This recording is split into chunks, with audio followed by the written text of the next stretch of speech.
Hey there, welcome back friends. Today we will discuss about debugging. Now debugging is a very important thing, and a good developer is a developer who can debug things very easily and can think logically while debugging. Debugging is so important because many a time developers spend their time to expand things, and whenever they expand an application, definitely bugs can occur. So definitely a very important section, and let's get started. Now friends, whenever we talk about debugging, the IDEs, the integrated development environment, helps a lot. For example, if we talk about Eclipse debugger, we have options. Similar options can be found in other IDEs as well. So if you are good at debugging using Eclipse IDE, then definitely you can use other IDEs to debug as well. So don't worry if you are making use of some other IDE. Again, these videos, this section will help you. Now friends, before proceeding further to the debugging part, let us quickly discuss couple of things related to perspective. Now friends, whenever we deal with integrated development environment, majorly you will find perspective. Perspective will help you to arrange things in a better manner. What exactly is a perspective? Perspective is nothing but arrangement of windows in your integrated development environment. For example, in here, as we are dealing with very small and basic type of application, my default perspective is in front of you, where we have the Java file opened, and in our left hand side we have the project explorer. We haven't introduced any window for console, but whenever we execute the program, definitely console will give us a message or something like that, so it will pop up. For example, in here, if I execute this program, then definitely the console will pop up. So this console is a window, whereas this particular file explorer or the text editor is again a window. This package explorer is again a window. So these arrangement of windows is nothing but perspective. Now friends, for example, this current perspective is a custom perspective which I use usually. This perspective help me to code and also record the video in such a way that the code is visible to you. Now let me navigate to window. In here we have this option of perspective. First of all, we can save a perspective. We can save a custom perspective as well. So in here I can, for example, save this perspective as, for example, study easy, right? And I can save this. Now, for example, I don't want to use this perspective. I want to use a by default available perspective which is there. So I will navigate to window, then I will open a perspective. For example, I will click on other. I will open the perspective for Java. Alright, so this is a perspective which is already available to us, provided by Java. This perspective will help us to understand how to code. It will also provide us some additional information, for example, task list, outline. Then in here it will show problems, Java doc, declaration, console would be also popped up downline here, and it will also show us the package explorer, which is cool. But this perspective is not good for me, so I will again use some other perspective which is there. For example, if I click on other, in here I will also get this perspective of study easy, so I can use this. Again, I can, for example, reset some perspective. It will do some changes in here. For example, if I increase the width of this explorer and then reset the perspective, then it will reset the perspective. Now friends, the reason why we are discussing about perspective is pretty simple. A good perspective helps in better development. A good perspective helps in debugging. Now in here we have this sample project by the name of S17 demo, and in here we have 3 files, and in 2 files we have the main method. Now if I right click directly on the project and try to run the application as Java application, then it will give us both the option, the files with the main method, and we can, for example, select one of the option and our application is running. There is no issues. Likewise, if we right click this application, after the option of run as, we also have this option of debug as, right? So we can debug as Java application, And once we do this, again we have this option of two main methods, and using one of the main method, let's click OK, and it will proceed further and give us some warning in here, and it will say object return onto the file. Okay, not an issue, everything is working properly and it is good enough. Alright, so now let's proceed further. Now friends, moving forward, debugging or running the application directly by highlighting the project is one option. There is again a shortcut.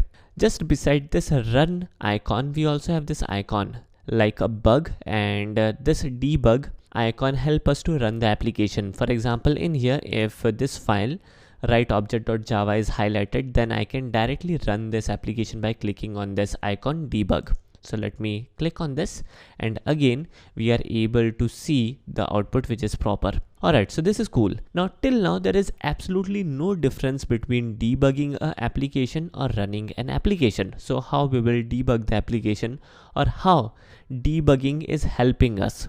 To be very frank, as of now it is not helping, and as of now running the application and debugging the application is exactly the same, no issues. Moreover, previously when we tried to debug this application, there was some kind of error which was related to some weird text, and the error is not showing up now. I have investigated the error as some bug in the Java version or Eclipse version directly, so we need not to worry about it. Alright, so now let's proceed further. Now friends, what exactly is debugging? When we click on this icon, something different takes place. Whenever we try to debug the application, a debugger comes into picture. The application first connects with the debugger, and debugger checks the application, and then after debugging or after debug process, we get the results. So usually when debug the application, the performance of the application will go down. Again, one thing. Now friends, moving forward, how exactly we will proceed further and how exactly debugger will help us. Debugger gives us multiple options using which we can pause the execution, we can break the execution to the certain point, we can step into, we can step onto, and there are a couple of more options. First of all, let us understand the breakpoints. For example, in here we have this program and we are trying to debug some application, we are trying to understand the program execution cycle. In here we can add in a breakpoint. For example, we need to pause the execution of the application to this point at line number 16. So in here I can double click in here, and you guys may able to see in here now there is a small dot in here for line number 16, and if I hover upon this, it will say line breakpoint. Write object line 16 main string, right? So this is saying that inside this main method we have added a breakpoint where the code is write object, right? Now when we try to debug or try to run the application in debug mode, things will change a little. Let me click on this. Now Eclipse will ask us to confirm the perspective switch. If I click on yes, then the perspective will change quite a bit, and in here you would be able to see couple of things. Firstly, the debug window where we will have the debug information, then variables, breakpoints, then what we say write object.java file, vehicle.java file, then read object.java file, and moving forward at the down bottom we have the console. So many things are there. Now friends, whenever we deal with debugging, debugger is a third party thing. Application will connect with the debugger and debugger will help us to execute the code. So understand this in this way. So debugger is something which comes in between the application and the final output, and debugger help us to control the execution flow. Alright, so now moving forward, let us quickly try to understand this debug window. Inside this debug window, firstly you will get information related to your Java application, which is cool. Apart from the application information, this window will also show you the thread information. Currently our application is a single threaded application. As a result, there is only one thread. But in example of multi-threaded application, in here you will able to see multiple threads. Apart from that, the thread state would be also specified. Currently, whenever a breakpoint is occurred, the thread moves to a suspended state. As a result, the current state is in a suspended state. It will also show up the line number, exact line number. So if I currently double click on this line number, then the current execution point would be highlighted. So in here, the current execution point is the line number 16, where we have added the added the breakpoint, and the debug current pointer is in here. So the debug current instruction pointer is in here. Now friends, this particular icon is a small icon, a dot icon. But whenever the current execution pointer is there, this small little icon is also added with a tick mark, a right symbol, a tick mark there. In the video, you might not able to see this small little icon, but actually when you will code, you would be able to understand this and see this small little icon, a tick mark on the breakpoint. Apart from this, in this right hand side window, we would be able to see the variables and the breakpoints. We will talk about the variable in later video, but let's talk about the breakpoint. In this application, we only have a breakpoint. For example, you want to add a yet another breakpoint. During debugging, you can do that. For example, if I open this read_object.java file and I want to add a breakpoint to this line number 15, for example, I can do that. For example, I double click on this particular small little bar which is just beside the line number, then a additional breakpoint would be added. This time the icon is a dot icon because now the cursor on the breakpoint is not to the current line. So there is a small little change when the current execution of the breakpoint is there. So currently this line is at the debug current instruction pointer.